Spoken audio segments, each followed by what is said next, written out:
Ligesom du i vedligeholdelsen af din bil oftere kontrollerer de bevægelige dele end den øvrige konstruktion, således kræver de bevægelige dele i vores spor, sporskifterne, en særlig opmærksomhed. Kontrolarbejde påbegyndes allerede ved sporskiftets fødsel, inden det endnu er indlagt i sporet.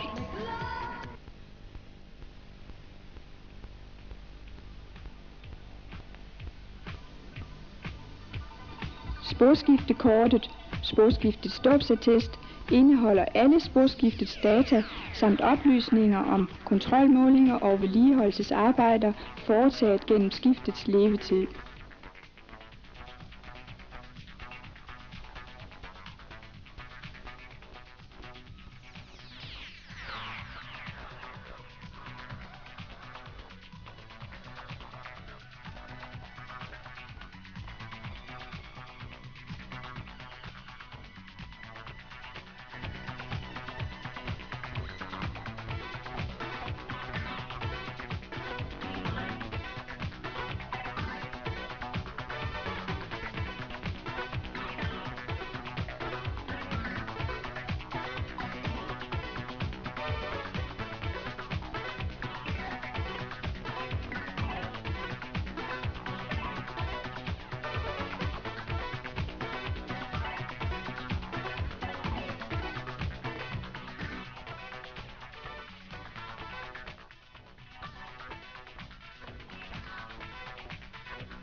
Disse eftersyn og kontrolmålinger foretages første gang, mens sporskiftet endnu er placeret på beddingen, og herefter efter behov.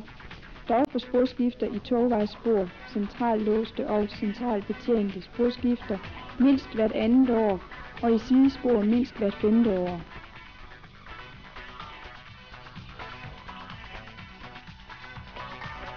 I kontrollen af sporskifter i tovvejsspor indgår de 2 ugentlige eftersyn som en vigtig faktor. Eftersynet foretages af banetjenestens personale og omfatter kontrol af krydsning og tvangskinner,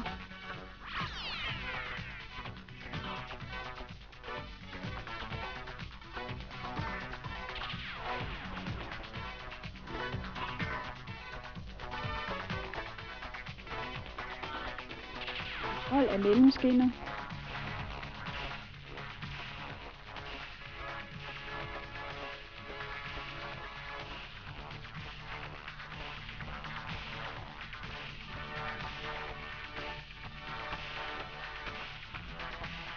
kontrol af tungeparti,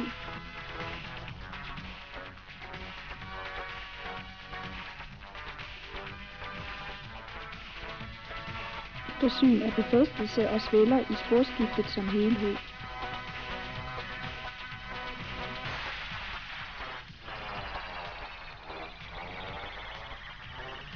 Under denne kontrol skal opmærksomheden særligt være henledt på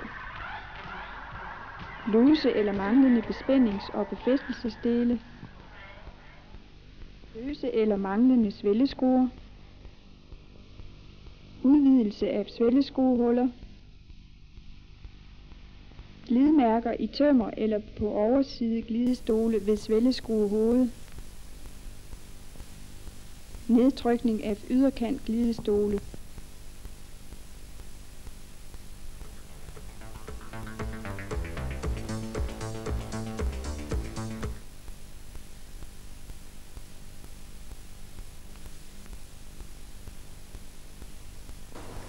Jeg vil gerne have set gå med ud og kigge på sporskiftet 217, da der er noget i vejen med tungepartiet. Ja, det er da helt i orden. Skal vi ud og se på det med sammen? Det gør vi. Ja. Det er noget i vejen.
Når vi taler om sikkerhed, tænk på din egen.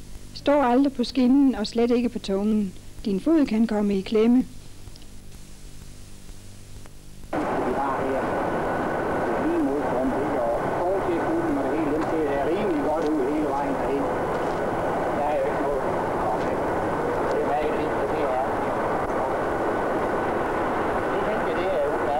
Husk det nu.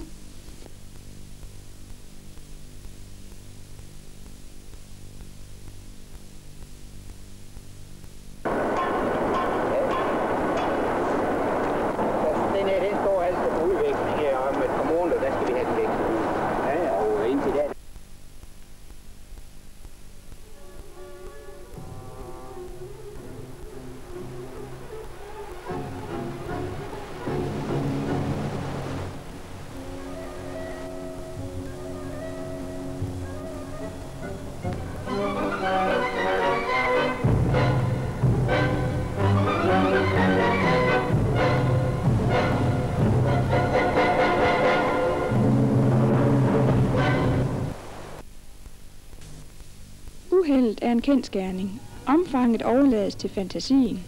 Hvorfor skete uheldet?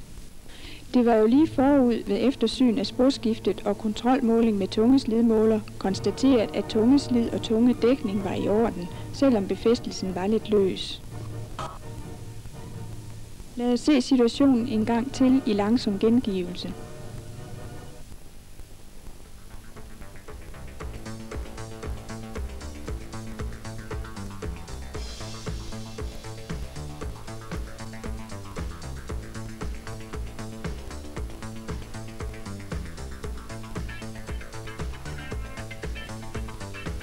Det er her, at under passage gennem sporskiftets afvigende gren medfører togets vandrette tryk mod sideskinnen, at denne grund dårlig tilspænding presses ud.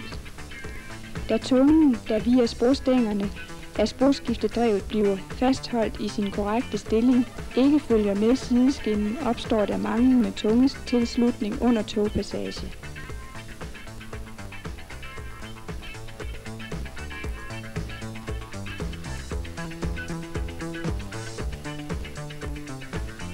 Og så er det kun et spørgsmål om, hvornår en hjulflanse går mellem tunge og sideskinne, bøjer tungen ud, og afsporingen er en kendsgerning.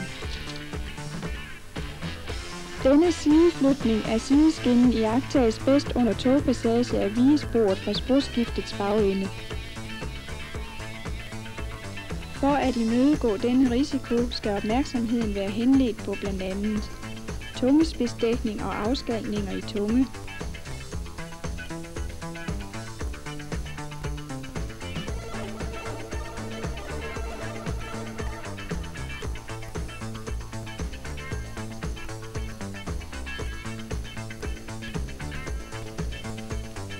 bevægelighed af underlagsplader ved tungespidsen, fejl eller slid i befæstelsessystemet med støtteklodser og kileformede klemplader R3 og R8 for henholdsvis overbygning 5 og 7, påkørsel på hjertespidsen.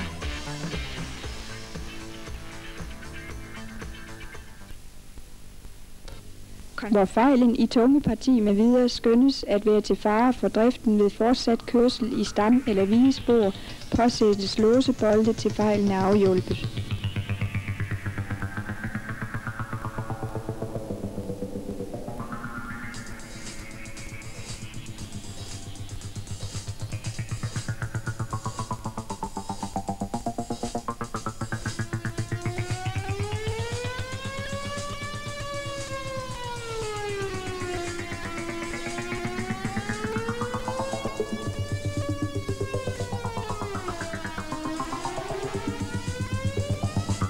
Udveksling af de slidte dele som udveksling af klemplader R3 og R4 med henholdsvis klemplader R4 og R11 for overbygning 5 og 7.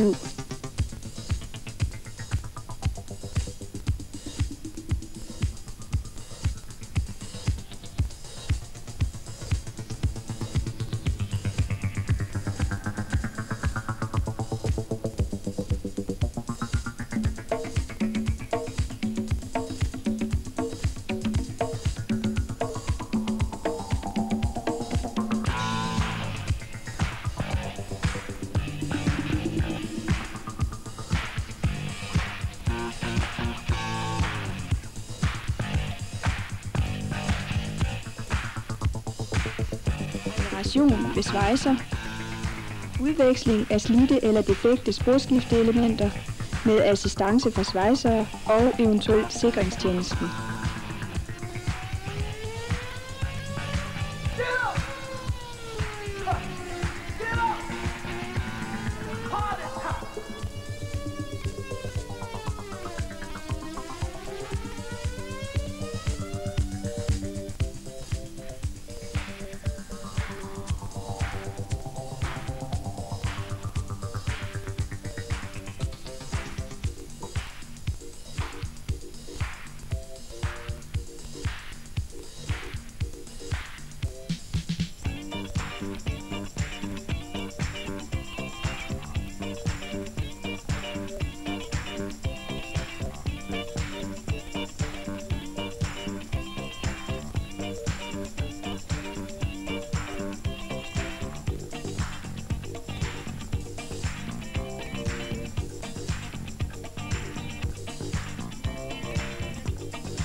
Løse svelleskruer kan som regel afhjælpes ved isætning af hulpløkke i tømmer med udvidede skruehuller, ellers må tømmeret udveksles.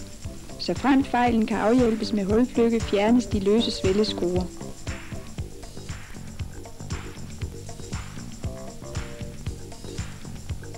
Hullerne udfyldes med hulpløkkene af træ eller plastik, der slås ned under overside sporskiftetømmer.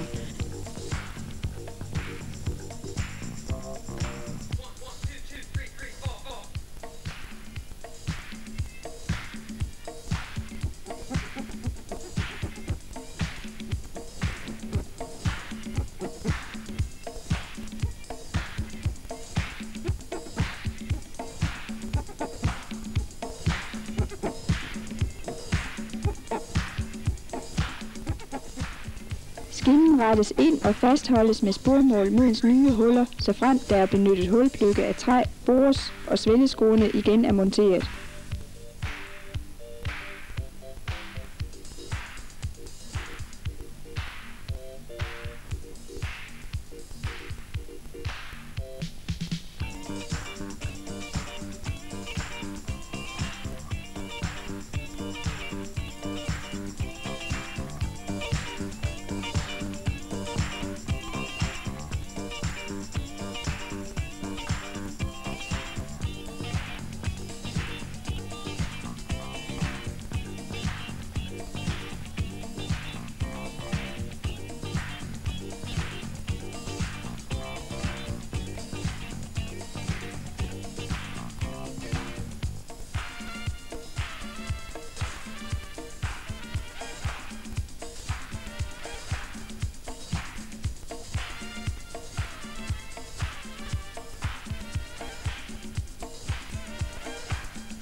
Thank you.